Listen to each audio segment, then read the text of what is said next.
Hey, what's up? This is Reed. On the surface, Amazon and Google have very similar assistants, but when you dig deeper, it's a different story, especially on the smart home side of things. There's always been a debate on which one is better, and I get asked this all the time, but by the end of this video, it should be clear on which one is right for you, and I'll share what I'm going to be using myself. Turn on the bat signal. It's the light you deserve, but not the one you need. When looking at the smart speakers or displays, they are very similar, but have some key differences. Their speakers and microphones are good enough that the average person couldn't tell which one is better.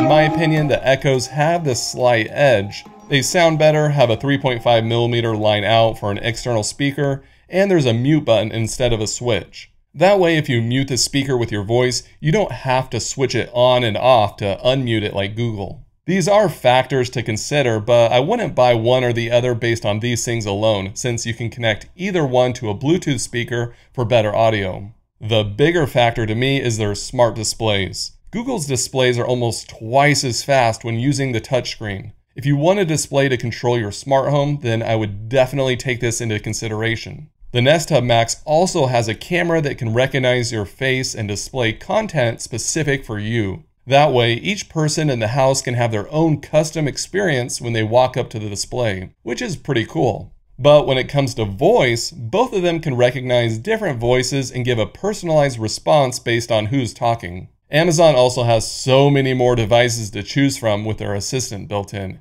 And you may not care if it's built into your glasses or a ring on your hand, but something like the Echo Flex is a good, inexpensive option that takes up very little room. You can add a motion sensor, and Google doesn't offer anything like this. Once you look past the hardware and start looking at the software is where the major differences start to show up. Routines are a good example of this, and Google actually does some things better at routines, believe it or not. If you're not familiar with routines, it's basically several actions you can have your assistant do all at once to save you time. They can be triggered by a voice command, a smart home device, time of day, and a few other ways. With Google, you can assign multiple voice commands to a single routine. I really like this feature because it can be difficult to remember the exact wording to run a routine, and this helps fix that. For example, I have a Google Assistant routine to change the lights when I want to watch a movie. Sometimes I call it movie lights or TV lights, and it will work with either phrase. It's much more family friendly since you can enter all the phrases your family might say for it to work. Another thing Google does better is allowing multiple custom commands in the routine. These are basically voice commands written out, which gives it more flexibility than the normal routine actions. Amazon finally added the option for a custom command, but it only allows one per routine, which is obviously more limiting. But the biggest advantage Amazon routines have, which I think is really important, is the ability to trigger routines from smart home devices. So if you have a motion sensor and you want the lights to automatically turn on, Amazon routines can do that with no problem. Google cannot do this, even though they've been talking about doing it for the last year and a half. I didn't make this video because I've been waiting for them to add it, and with my luck, they'll probably implement this right when this video comes out. Really though, having routines triggered by other devices is so helpful. I can flash the lights if the doorbell is pressed, or have my Echoes announce what door just opened in my house. The list goes on. Back door open. I can also add sound effects in my routines with Amazon, and with Google it is not possible. Plus they have this thing called hunches. With hunches, your assistant can notify you when something doesn't seem right, like if the door is unlocked late at night when it's normally locked. You can even enable it to automatically fix a problem. To me, it's a little scary giving the green light for Amazon Assistant to control anything automatically in my house, but I guess it's a cool option. We always hear about the Google AI and how advanced it is, but when it comes to smart home routines and advanced features, Amazon is better in some ways. What's the first rule of Fight Club? I wouldn't know. That's not something I talk about. Now when you're picking a smart assistant, you have to consider the ecosystem and the devices it connects to.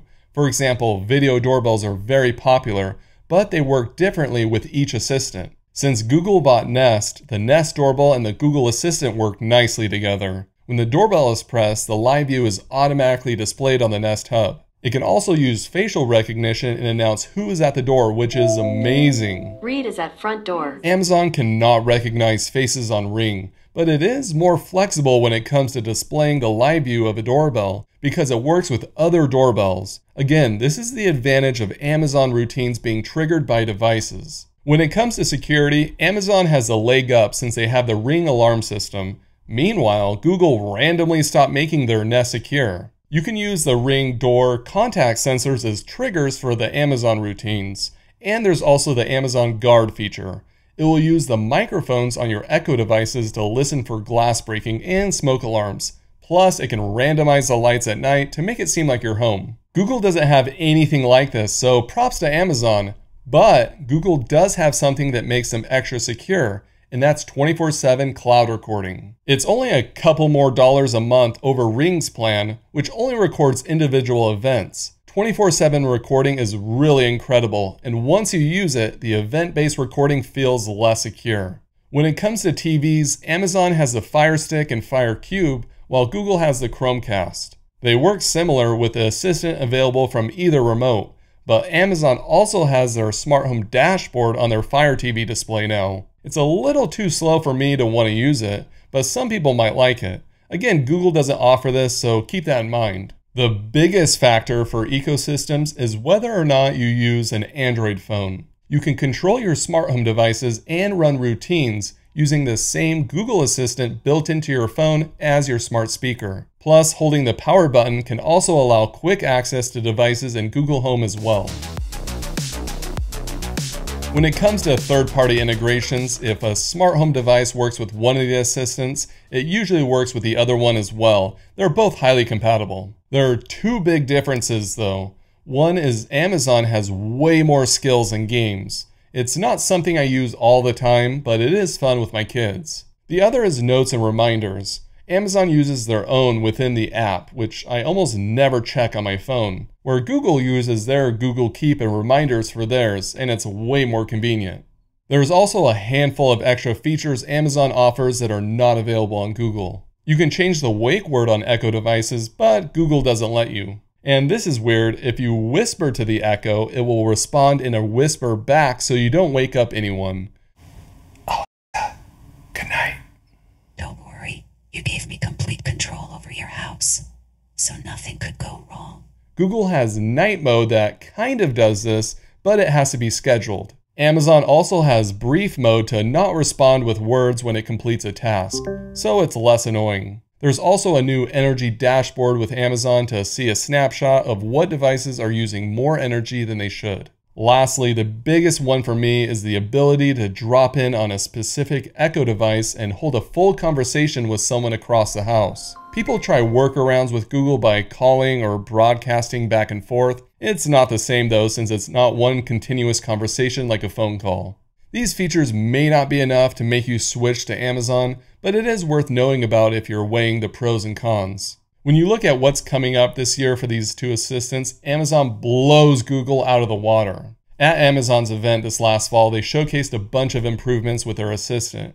It can have long-form conversations, and it can tell the difference if it's talking to two people at once. The Echo Show 10 will have a rotating screen that's coming out soon. Their Ring indoor drone cam is unlike anything we've seen before, probably for a reason. Plus, it'll have Ring security for cars. You also have to take into consideration the amount of projects Google has killed off over the years, like Nest Secure. It's difficult for me to put a lot of trust into building my smart home around Google, but I know that they're heavily invested in their assistant and the smart home space, maybe just not to the same level as Amazon. Okay, so what should you get? Well, I would only go with Google if you have an Android phone and you don't care about automated routines, or if you have a Nest doorbell and prefer Google devices. If you're wanting more of a robust feature set, I recommend going with Amazon. That's what I mainly use, and I plan on using it in the future, but that doesn't mean I can't use Google too. I personally like the Nest Hub Max since the display is much better than any of Amazon's displays. There's no problem having mostly Echo devices around the house, and also a few Google displays as well. Let me know what you think down in the comments. Are you team Amazon or team Google? I'm curious what you're using. Thanks for watching, don't forget to subscribe, and we'll see you again next time. Haha, looks like I am still the favorite. Oh please, your best skill is being a bowling ball. Oh hey, look, it is a sensor. Quick, do something. Oh wait, you can't. You have left me no choice but to kill you. You cannot do that. Alexa, power off smart outlet. Oh no.